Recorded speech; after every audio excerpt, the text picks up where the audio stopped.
Hello storytellers, welcome to the channel and this is Ohana Talks.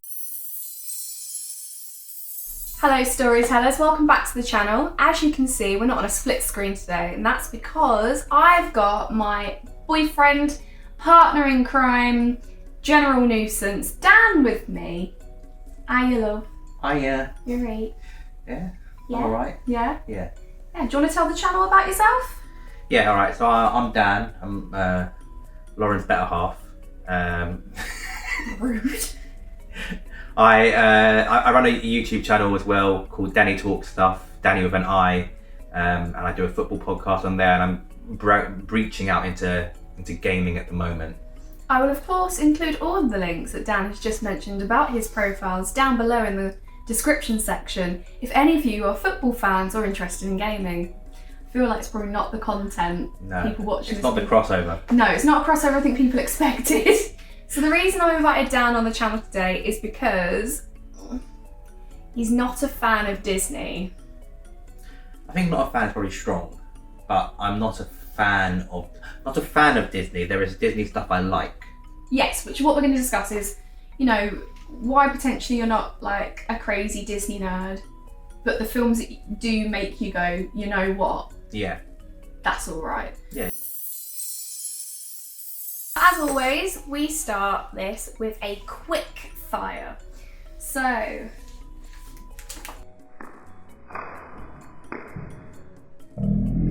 I made notes. That just hit me in the face.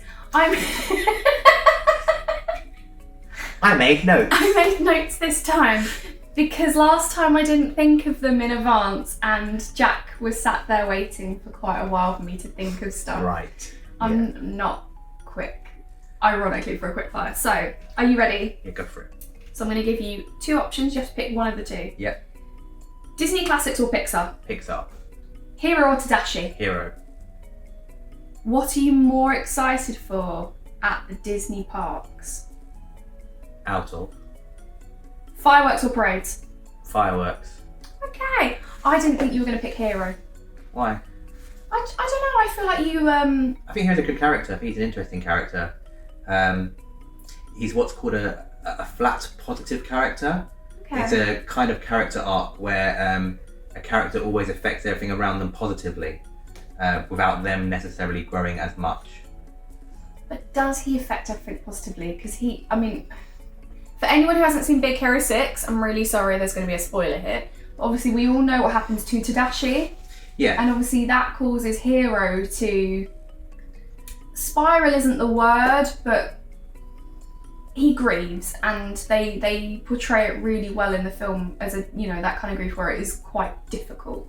I mean, he has somewhat of a character development in going from not having, you know, any drive and then finding a drive through his brother, but I don't think it's I don't think he's a negative person even at the start.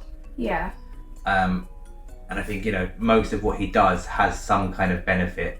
You know, even in the early parts of the film where he's out doing the bot brawling, he is effectively taking down someone who's a bit of a bully, right? You know, so although he does have character progression, it's maybe not in the traditional sense of positive, upwards arcing character progression. Yeah. I see your point, but I definitely thought you were going to say Tadashi. The other ones, I knew you were going to say that. I know you well. So, today's discussion is all about the fact you go out with a Disney nerd. Okay. So, what is it like to date a Disney nerd? My house is full of stuff. I disagree. I think it's very well kept, and, you know, this is my desk, you don't use this, so I did what I wanted to it. The rest of it I think is well put away. I mean, yeah, we generally keep quite a nice home, but it's stuff like, if I go into the bathroom, my soap dispenser is Disney themed. The tray is Disney themed for soap. We have Disney plates, we have Disney glasses, you know. Even if it's put away, the majority of the things I interact with on a daily basis are Disney. So if you're not a Disney fan, get prepared to be using a lot of things that are Disney based, and to have that constant reminder. Yeah. But do you mind it? I don't mind it as much, but I think that's because I'm not too bothered about what a glass looks like as long as it functions as a glass. As long as I can put my drink in it and then drink it, I don't mind. So I want to know more sort of about why you're not. It's like you said, you're not a fan, but you're not like cray for Disney. I'm just wondering, like, what is the reason behind it? Is there a particular part of Disney that made you go, I'm not interested, or? I think a lot of it is probably exposure. I didn't have exposure to a lot of the classics as a child. I think I watched Lion King once. When did Lion King come out? The early 90s. I've got it in my head 92. It might be 92. I think it is 92, which is the year I was born.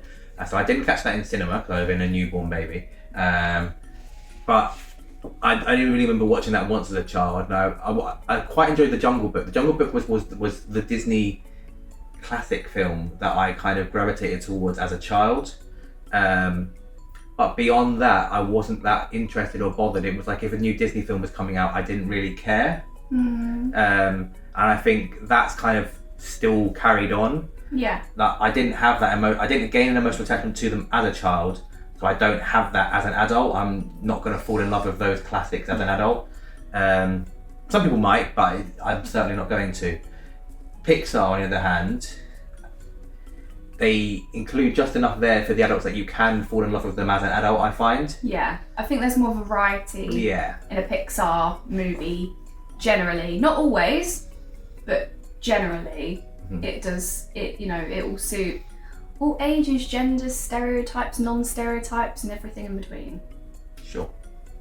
Everyone. Everyone, basically. It will fit everyone. Now, we're going to discuss what is your favourite Disney film and why. Now, I know there are a couple that you're quite keen on. Yeah. And if I was to take a guess at your favourite Disney film, I would say Big Hero 6. Okay. But I'm now second guessing myself. What are you second guessing with? Not sure, that's the irony. Because we've discussed quite a few Disney films, like you mentioned Jungle Book is one that you remember as a kid, and like we're always singing Oh, I'm the king of the singers, girl, the jungle VIP. Yeah. So I think Jungle Book is probably my favourite Disney classic. Did you nearly call it Jingle Book? Yeah, sure. Jingle Book from now on. Jingle Book, which is the Christmas adaptation of the Jungle Book. Jingle Book, made in Soviet Russia because they had to cover two films at once. I don't know what the other film is. Jingle All the Way and Jungle Book. One film. Well, Jingle All the Way's got Arnold Schwarzenegger in, so I'm here for this. He plays the child. He plays Mowgli. He's Mowgli.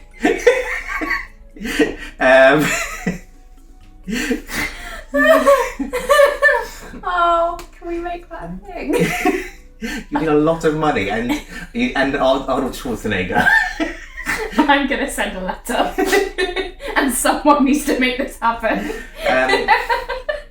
Jungle Book is probably my favourite Disney film of all time. Not in that I watch it regularly enough. I think if I was to pick one and put it on right now, I'd probably put on Big Hero 6 because it's the one that I can watch again and again and again and enjoy. But I think if I say the one that I have the fondest attachment to overall is probably Jungle Book. And in particular, the Jungle Book video game for the PS1, which is a dance mat game. What? Yeah, it's a dance mat. It's a music rhythm game. So for the record, viewers, as a child, and like this isn't anything against my parents, but gaming and video games, they were not a thing in our house. I was told they would distract me from my learning. I found other ways to do that, being honest. But so whenever we discuss films and games, there's often a lack of knowledge on both sides. Yeah. So you're like, oh yeah, there's a Jungle Book game that was on Dance Mat, and I'm like, since when? Because I was allowed a dance mat because it was considered exercise. So yeah, it was like a Dance Revolution type thing, 4 arrows, and you can play it with a controller. So if you're lazy and you don't want to do exercise, you can play it with a controller, or you could play it with an emulator on your computer. But obviously we're always going to promote exercise and healthy living. Yes. But getting hold of that dance mat is very difficult nowadays. Yeah. Yeah. I think I still have my dance mat back home. It's probably, yeah, you would need the specific one. I know, but I'm suddenly realising, wait a minute, I think I actually packed that away. I think I still have it. So yeah, Jungle Book, anyway. Yeah. Jungle Book is probably my favourite Disney film. Like, for emotional attachment purposes. In terms of, putting it on, probably Big Hero 6. Are there any other films that you would consider in your sort of arsenal of Disney films you're actually, like, you want to... WALL-E. WALL-E's a very good film. I have only seen it once, though. I've watched that 4 or 5 times. I actually have it, I have the limited edition collector's DVD at my mum's house. I was a big fan of it when it came out. Why is this not in our house? I don't know. Things like this happen all the time where he just won't have told me stuff. It's a cardboard cutout about this size that looks like WALL-E, and inside there's 4 discs. There was a standard smaller one which had 2 discs, and then the big one, which is the one I got. And I've only ever played discs 1 and 2. I have no idea what's on discs 3 and 4. Oh my god, please can we do a YouTube video of us actually loading those discs up? Maybe at some point. I'll have a look and see if I can find them. Oh my god. So WALL-E. So, I mean, without being stereotypical, it's fair to say you're not like a Disney princess movie kind of person. No. But if you had to pick a Disney princess or a Disney princess film... Right, okay. I know you've not seen many. I mean, I've seen quite a few of them as a kid once. I know I've made you watch Beauty and the Beast with me. It's not Beauty and the Beast. I didn't think it would be. I think probably the only one I really remember enjoying was Snow White.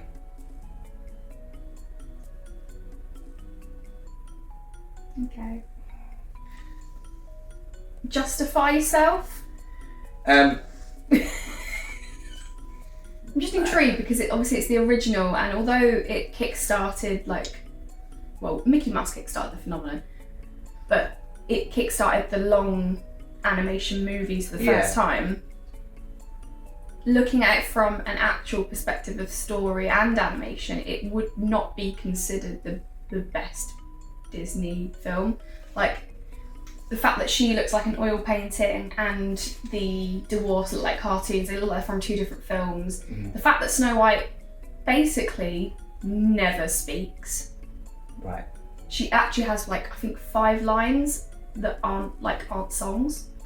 So, I remember liking the dwarfs as a kid. I think a lot of people like those dwarfs are cool. And I agree. Yeah. And I liked those dwarfs as a kid, and I think that carried me through that film. Yeah. Right? So, I remember having a positive reaction to that film, probably mainly because of the dwarfs. What's your favourite dwarf? I don't remember. I don't remember enough about them individually to say this one was my favourite or this is my favourite moment. But that's the Disney classics princess film that I actually remember enjoying as a kid. Yeah. But it wasn't for the Disney princess, it was for... Yeah, it wasn't for the Disney princess, but I don't think, apart from you with Beauty and the Beast, I don't think anyone really enjoys the Disney princess films for the princess. And that's because they're often little more than a vehicle for the plot around them. With the older Disney films, absolutely. I think. Oh yeah, the modern ones, you know. Like take. But we're talking about the old ones at the moment. Yeah, but if you were to take maybe Tangled, that's heavily all about her, and she definitely drives them. Don't get me wrong, my favourite character in Tangled is Maximus the horse, but people still go to Tangled because she was like a. I mean, we're kind of talking pre-1975 currently. Yeah. Right, so I mean, you could even say it for the Renaissance era of Disney, which is your Beauty and the Beast kind of time frame, sort of in the early 90s, because they were transitioning more into letting the Disney princesses have more of a... Yeah, I mean, weird comparison here, but there's a lot of old kind of action television shows and like a lot of like kids cartoons from the 90s, where if you remove the main character, apart from them solving an issue, they don't really affect the plot. And that's kind of a lot of what the princesses did. They didn't affect the plot particularly beyond them needing to be there so there was something to resolve. And I think that it's unfortunate, but the older films suffer with that quite badly. I agree. I agree, but yeah, it's interesting to see your side of it, because you're not. I don't think any of those classic Disney princess films have a set of secondary characters as interesting as the dwarves. And when you consider that the actual princesses aren't particularly interesting for the most part. To you? To me. I think, they're quite plainish characters of one. Yeah. Whereas for me, I remember every time my mum or dad would come home with like a new Disney VHS, the excitement was unreal. I vividly remember my mum coming home and she was like, Dad's gonna be home early tonight, and I was just like, okay, I don't know why. And Dad did get home early enough just before I went to bed, and he just came in the door, and I was about to go upstairs to bed in my little nightie, and he went, I've got something for you. I was like, okay, what? And then presented me the VHS of The Little Mermaid, and I cried. I just cried, squealed away, can I watch it now? They're like, no. I was like, why have you done this to me? Give it to me in the morning. And the first thing I did the next morning was put that Little Mermaid on, and I watched that VHS tape more than any other film, to the point where it stopped working. Beauty and the Beast, I wouldn't ever dare do it. I'd be so careful. But Little Mermaid, I just watched it over and over again. It's because I loved Flounder. I completely forgot about The Little Mermaid, which is not one that I wouldn't say overtakes Snow White for me personally as a child, but she was the Disney princess with the most personality for a long, long time. Yeah. She was ditzy and gullible, yeah, and lots of things that American culture would have promoted for women in the 1950s. But it's not when that film came out, but it's when they would have promoted that kind of behaviour and attitude. But she actually had a personality, even if it wasn't a particularly positive one. Yeah, I remember as a kid just being like, let her live with Prince Eric. And as an adult, I'm Triton. I'm like, no, you're young. He's human. Like, take your time. Like, you've not even fully grown. Don't get me wrong, King Triton also made some terrible decisions. Yeah, I think it's... the juxtaposition between ages, I think The Little Mermaid really showcases like a maturity, and I think she has that by the end of the film, even more so in The Little Mermaid 2, when her daughter Melody, I don't know if you've ever seen Little Mermaid 2. I have not. Didn't think so, but her daughter, I was gonna say, is it Harmony? But no, it's not, it's Melody. Melody is off with Sebastian. Okay. Who we had the debate a little while ago, he was a crab or a lobster. He is actually a crab. I looked it up. Mm-hmm. And there's this famous clip where she's in the water and she's swimming, and he's trying to keep up with her, and she turns and is like, you do, and she's like, sometimes I really wish that I had fins. And that's when Sebastian realises that although Ariel turned into human to be with Prince Eric, there's still that wish and want to be a mermaid, and it has passed on to Melody. Mm-hmm. And Sebastian's there like, Ariel, your daughter, mate. What is going on? And then Melody makes similar decisions to what Ariel did. When did The Little Mermaid come out, roughly? Do you know? Without going and looking at the box, no. Okay. I believe it was the beginning of the Renaissance era. Which would be? I've got my head as like 88. Okay. It's been a while since I've sat there and gone through it all. So, obviously there was a lot of movement, a real contrast in American culture in the 50s with one half of society thinking women should be presented as very delicate, and then the other half, that famous poster, that was kind of that period, or that might have even been a little bit earlier. Women earlier. Yeah, but I mean there was a real contrast in how women were developing. I think if you look at Disney films, of a certain period, they took one very clear side in that. What's quite funny to me personally is that Disney and their portrayal of women seems to be about 30 years behind the trend, because if you look at the 2010s, that's kind of very much how women in the 80s were being presented a lot more, or being expected to be presented, or were attempting to be presented. If you look at Brave, you've got this very strong, independent woman. She reminds me a little bit, without obviously the grotesque, adultness of it, a little bit of like Tank Girl, in that her attitude is very brash and out there, and she's very strong and independent and powerful, and she does a lot for herself. Who is Tank Girl? Comic book. Okay. I wanted to ask. We'll look it up afterwards. Okay, show me afterwards. But yeah, I understand what you're saying, and I do agree with you with that. So I think it'll be interesting that obviously how women are either being presented or striving to be presented in society today is probably how we'll see Disney present them in probably about 2050, if they follow their current trend. Oh, that's a weird feeling. Yeah. So they are about 30 years behind at all times, which is not great. Not great, but they are making progress. Yeah. Yeah. Anyway, thank you for partly educating me on my own fandom there.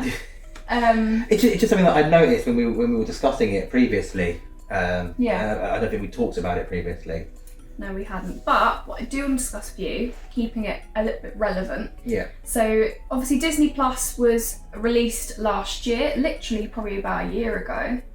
And they're releasing a new TV show, which is a spin-off sequel to Monsters Inc. and it's called Monsters at Work. Right, yeah.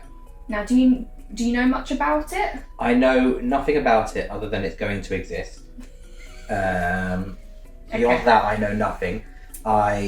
He knows nothing. I really like Monsters Inc. I'm a big fan of Monsters Inc. I wasn't a big fan of Monsters University. I didn't personally enjoy it. Same. And Monsters Inc. is one of my top films for Disney, particularly for Pixar. Monsters Inc. is definitely one of my favourite easy watch films. So Monsters Uni was a bit of a letdown, and I think this is Disney do this quite a lot, where they turn a successful film into a series, and they've had mixed success with it. Yeah. So obviously you've got Big Hero 6 and the Big Hero 6 series, which didn't do very well. Yeah, for me, I think it's because they changed the animation slightly. Yeah, I mean, they do always. But then on the flip side of that, one that actually did do quite well from when we were younger was Lilo and Stitch. The cartoon series did do quite well. And I've never seen it, because I didn't have Disney Channel as a kid. I've missed that entire thing. I think this is something that they really need to try and do and replicate. If they're going to do a cartoon series based on a film, is they need to expand on what we already saw in that film, rather than trying to completely change what we've seen. I think one of the reasons it didn't work for Big Hero 6 is that Big Hero 6 presented itself in quite a closed fashion. They weren't really meant to be heroes, and at no point did you think they would continue to be heroes. It was just a circumstance that forced them into it. Whereas obviously with Lilo and Stitch, we knew that he was one of 626 experiments. Yeah. Right? We knew there was at least that many. There might be more. We knew there was at least that many. So there was already that established scope to go on to it.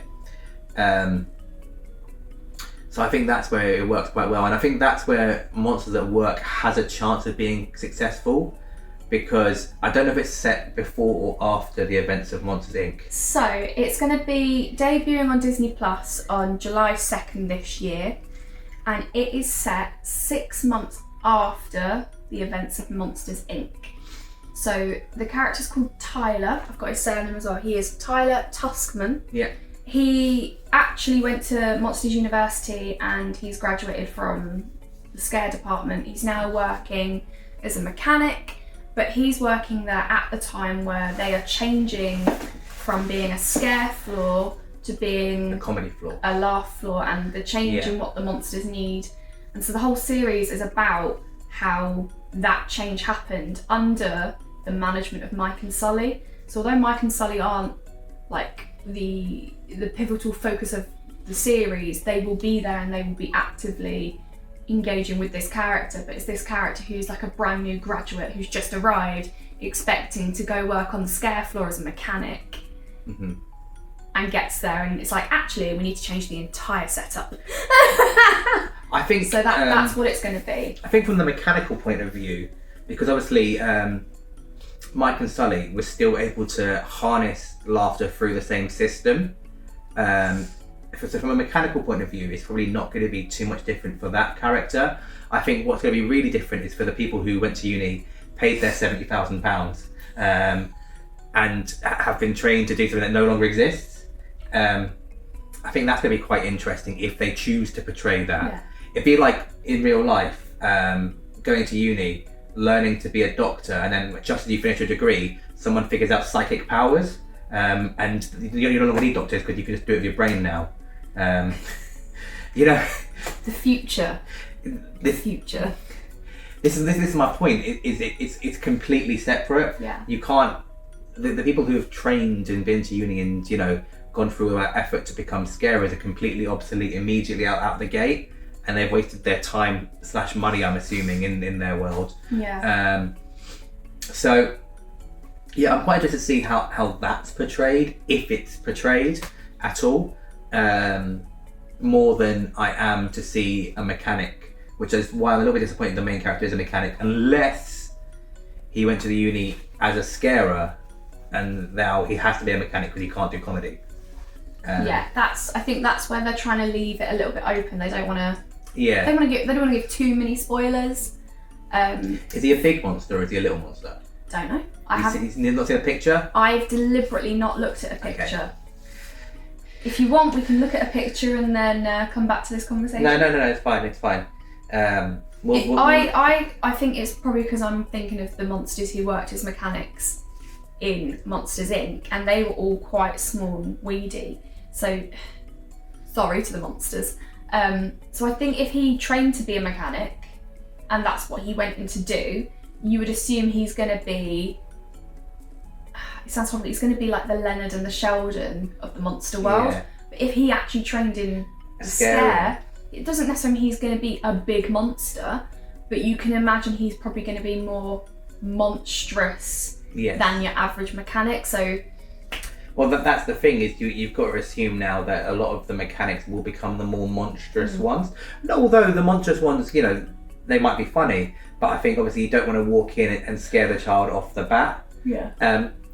What I'm also, and I highly, highly doubt they will go into this, but one thing that I think I would find really fascinating if they wanted to do this was, now that monsters are making children laugh rather than scare them, and removing that need for children to be afraid of the dark and afraid of monsters in their bedroom because they're not scary anymore. Do the humans just kind of know it happens? Because if you put your kid to bed and go, actually, do you know what? If a monster turns up tonight, it's not a scary thing. They're going to come and tell you some comedy and it's going to be quite funny, right? Then, that's fine. And if the kids start telling the parents that, and it just over time happens that humans just know about them because it's no longer a thing they need to keep secret or away from kids. And also the fact that they now know that if a kid's clothes or a kid touches them, it's not going to kill them. Well, there's theories that Waternoose built in that scare factor in the monsters because he was brushed off by a kid or was, emotionally upset by kids, and so he put the fear in that kids will harm you because he has a broken heart from an experience with a child.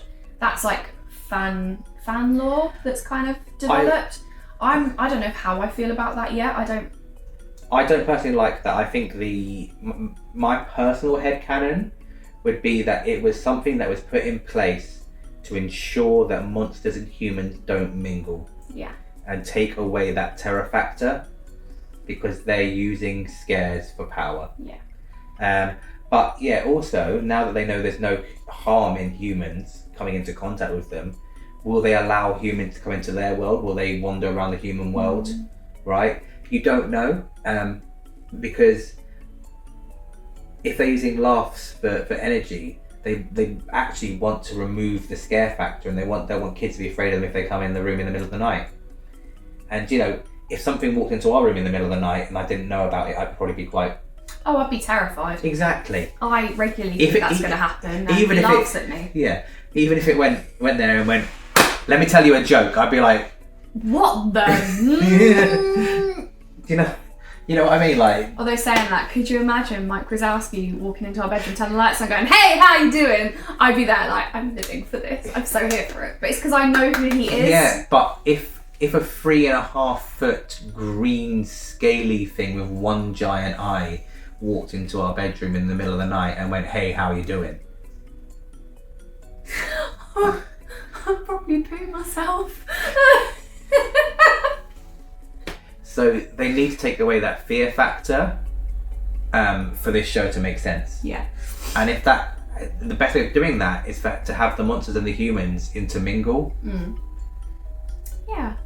They probably won't go into that level of detail because they'll treat it like a kid's show. But well, we'll see, because they know the people who watched Monsters Inc. as kids will now be grown. Yeah. Like, I remember watching it as a kid, and now that they're coming out of this, so many years later, I'm excited to see where the characters have moved and developed and how the structure works. It's just a fascination from the first film. Would monsters run comedy clubs in the human world? Ooh, like practice nights? No, like just comedy clubs, because there's still laughter. It's true. We haven't seen if child's laughter versus adult laughter creates any different in energy. I wonder if adult laughter doesn't register. Yeah, it might not. It might only be the laughter of children. But these are things that they need to establish, right? Well, hopefully we're going to get those answers. Yeah.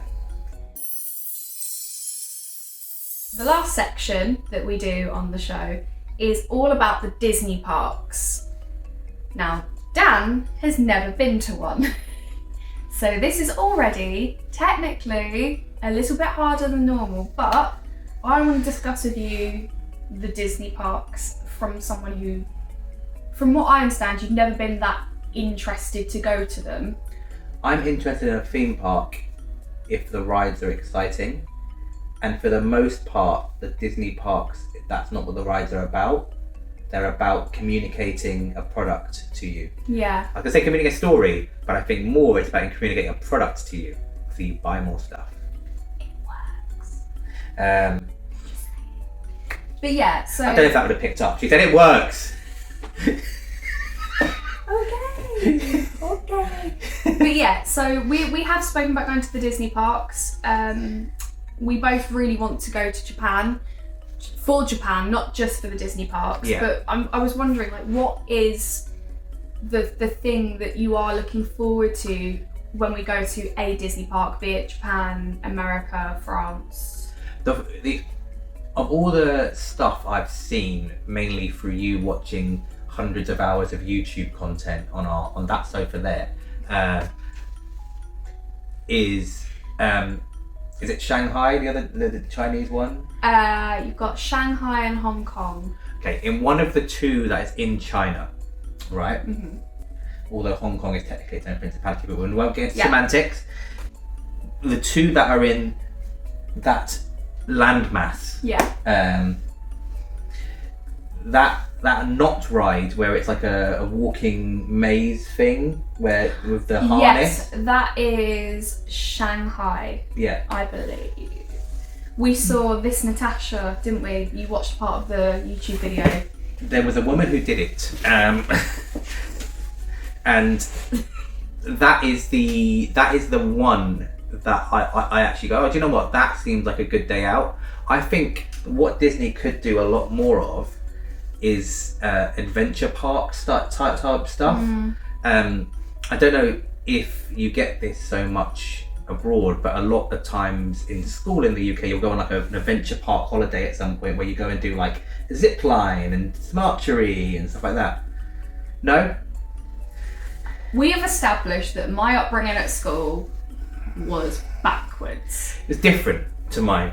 But okay, so maybe you experienced this, maybe you didn't. I don't know. I can only speak from my experience. But if you come from the country, there is a high chance you did not. But you did go to a farm that was a 10-minute bus ride away and meet some cows. Because when I was in year 6, so my end of my primary school, we it's baffling. We went away for a week to this I don't know where it was, this place. It was out near a coast because, of course, it was. And we went on walks on the beach. But they had archery and they had zip lining and they had like foraging activities and they had like lots of other stuff like that. I think Disney could do a lot more of that and then theme it on the films. Like, I don't understand why there isn't a Brave themed archery range at every Disney park. Yeah, like let's not go into the fact there's a lack of Brave at every park because you know Brave sits quite close to my heart. But it also take up a very limited amount of space. You don't need a huge amount of space to do some archery. Also, like the whole foraging thing, that links into so many different films. So I have discussed this with Dan, so as I mentioned, particularly for Paris, I'm not sure about the other parks, there are different sort of sectors that have different theming. So you go down Main Street, if you go straight ahead, you're into Fantasyland, and that's all very like castle based and princess, and you know, it's all very pink and bubbly. But you've also got like Adventure, I think it's Adventureland in Paris, but I think it's also known as Adventure Isle, and that's more like Arabian Nights, Pirates, Jungle Book. But the one that gets me that would be great for foraging would be Frontierland, based on cowboys in the Wild West. Yeah. I don't know why, I just think somewhere between Adventureland and Frontierland it interlinks, and like it could include things like bugs life, learning about bugs. I think if they could, I mean... Oh, for the record, they may do something like this in the American parks, because they have got... In America, they dedicated quite a few of their parks more for educational purposes. Yeah. Particularly Epcot and part of Animal Kingdom. It's meant to be more an educational experience, whereas the parks, particularly Paris, less so. It's more like Disney. But I think like you could have a really cool like forest walk adventure where they could have like a little forest area at the side of the park, which again doesn't have to take up a huge amount of space as long as it's fairly dense so you can't see out of it so easily. And it could start like very innocent, like Winnie the Pooh themed, and then as you progress through it, you might get onto like Brave and some Robin Hood and stuff like that. That stuff could happen. And then if they wanted to put a scare bit in it, they could actually go back to Winnie the Pooh at the end and have like heffalumps and woozles in the dark kind of branching trees and stuff like that. Or maybe the scene from Snow White even, where she runs into the forest. Well, I mean, it could be an amalgamation of the two. Yeah. But I think that they obviously have a lot of storytelling stuff on not very exciting roller coasters. And unfortunately for me, you are going past it too quickly to care. If you're going, if you want something like that. And then you wait a long time to get on, and the ride itself isn't that exciting. I would rather have two separate kinds of rides. One that's about an experience, and one that's about excitement. So Disney does do that. It's just that the balance between experience and thrill, I would say experience comes first. So if you're looking for a thrill ride, Hyperspace Mountain is your one to go to, particularly at Paris. That is the big ride. And then like Big Thunder Mountain. I've not done the Indiana Jones ride, but I have heard it's sort of in that category, but less popular. So you have got those kind of big roller coaster rides. Yeah. But there is a lot more because that are smaller, and it's like, let's go for a little like walk through. And I know you're a big fan of immersive theatre as well, and I'm not saying they should do immersive theatre experiences. I mean, they certainly could. It could be great. They do some. Yeah. They could do more. They could do more, but I'm saying what they really could do is walk through experiences, right? Where you walk through an area and you're told a story by what's going on around you, and you can take it at your own pace. And that way, also, if they did that, like what I suggested with the wood idea, they wouldn't have to have queues as such, because it's just a woodland that you walk through. Yeah. You don't have to, get into a little thing. And if you want to go back and check a little bit of it out again, you can come back in on yourself and check a little bit and progress through that way. Yeah. And I think stuff like that would help them a lot, because if you get to the park and you go, oh, do you know what? Everything's got an hour and a half wait time at the moment. I'm going to go and do an interactive experience and walk through this forest area, which has some animatronics and a few sheltered areas and stuff like that. And because there's not a queue system, you can just walk straight through. Or, there might have to be a queue system if it gets to a certain number of people in there, but it's unlikely to... Well, like I said, Disney do a variety, and there are some experiences that are like that, but I do understand where you're coming from. But is there a particular aspect of going to the park that you are looking forward to? I'm guessing it probably isn't the rides. It's definitely not the rides. It's not the characters. It's probably the food. You talk up the food quite a lot. So I will be honest. The food at Paris. Yeah. Sorry, Paris. It's not good. It gets overlooked. I think Paris gets overlooked out of all the parks anyway. But the food especially, like, we don't always get like the newest buckets for popcorn. We don't always get the newest flavour of churros.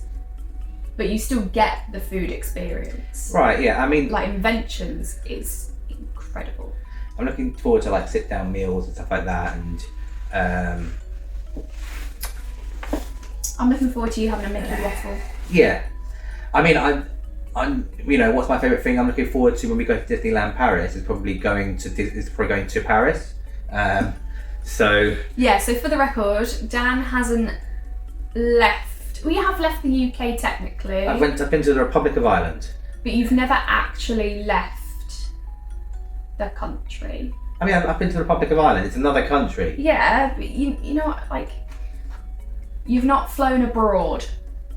No, because I don't know if I did fly to Ireland. You were quite young. I was young. I didn't need a passport. I was that young. Yeah. Whereas, it would be nice to get you a passport, get you on that Eurostar and get you to Paris. And we will see Paris, before we go and spend 2 days at Disney. Yeah. But I was just wondering if there's a particular aspect of going that excites you. The food. The food. What kind of food do you want to try? All of it, or is there like a specific? I want to find a buffet. I've seen this. You want it? Yeah. I like a buffet. We both like a buffet. Shows. It's a pretty problem. That's why we're a couple. We both love a buffet. Yeah. Do you know what? The food is what I'm looking forward to, and the accommodation, and I'm looking forward to being there.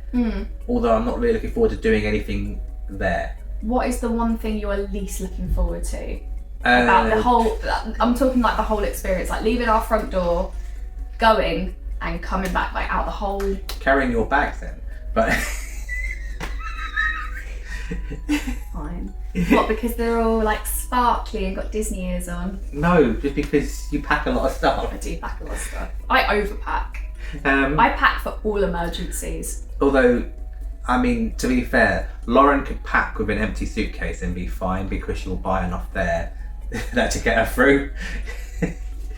Is that potentially more what you're not looking forward to? The amount of shopping we might end up doing? Yeah, we don't have a lot of spare space. We have no spare space. We have more stuff than space. Yes. Yes. But if you're telling me right now I can't go and buy Monsters Inc. plushes or maybe the new Stitch Crashes Disney, then you're wrong. I'm going to do it. But yeah, I'm looking forward. I am looking forward to going. I promise you. But I'm looking forward. I'm looking forward to being there, and I'm looking forward to being like, oh, I'm at Disney, more than I'm actually looking forward to being at Disney. Am I going to be able to get a Disney hat or a pair of ears on you? A hat, maybe. I have ears. I don't need them. I don't need more. Okay, I always need more. Now, out of all the parks, what's the one you're most drawn to? I'm guessing probably the Asian parks. From what I've seen, it's probably Shanghai. Okay. Tokyo Sea looks good. I've heard Tokyo Sea is impeccable. But obviously, I think I'm far more excited to go to Japan and to go to Tokyo than I am to go to Disney Tokyo. Yeah. Even though Tokyo Sea looks good, I'm looking much more forward to going to Tokyo. Yeah. Which is why I think Shanghai is probably the one I'm looking forward to going to most, because from what I've seen, I think it's the park for me that looks the most most complete in what they're doing. And also, I'm not that fussed about going to Shanghai apart from it, so it stands out for me as somewhere to go. Yeah. Whereas, like, if I was going to America, I'd be like, oh, cool, when can I go to Canada? We just drive north. I don't want to be here anymore. America,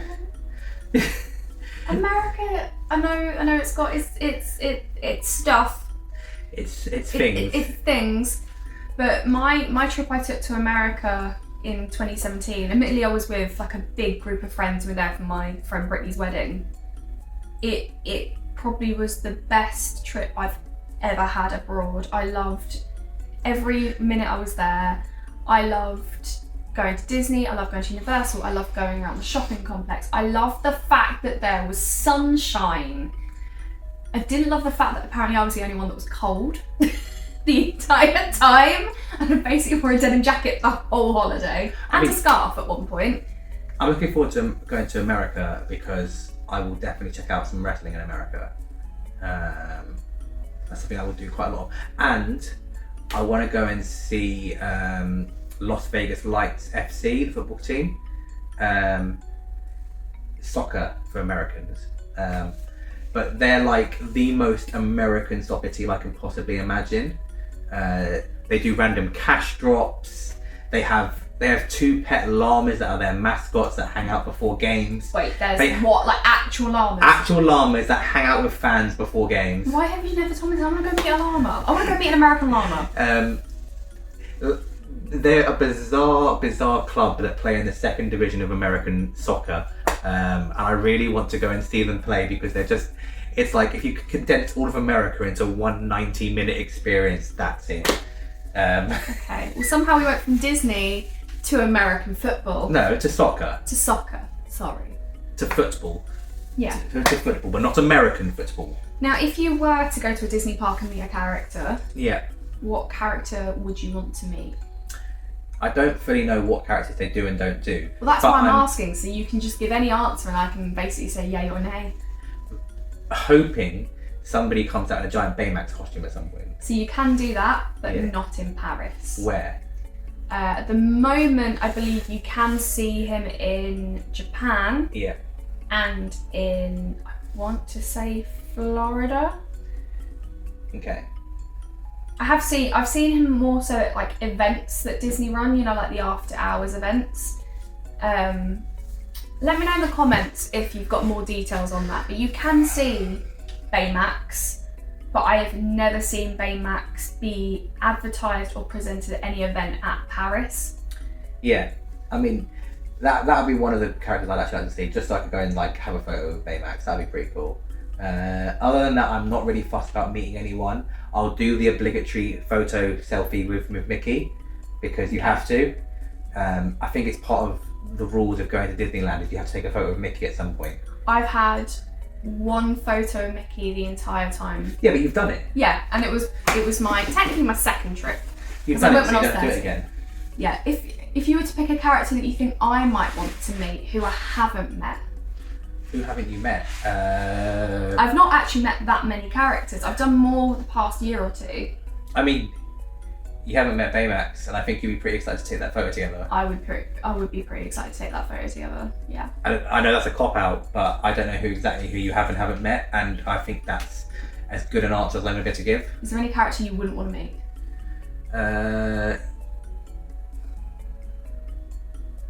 No. I'm not fussed for meeting princesses. Okay. But there's no one that specifically like.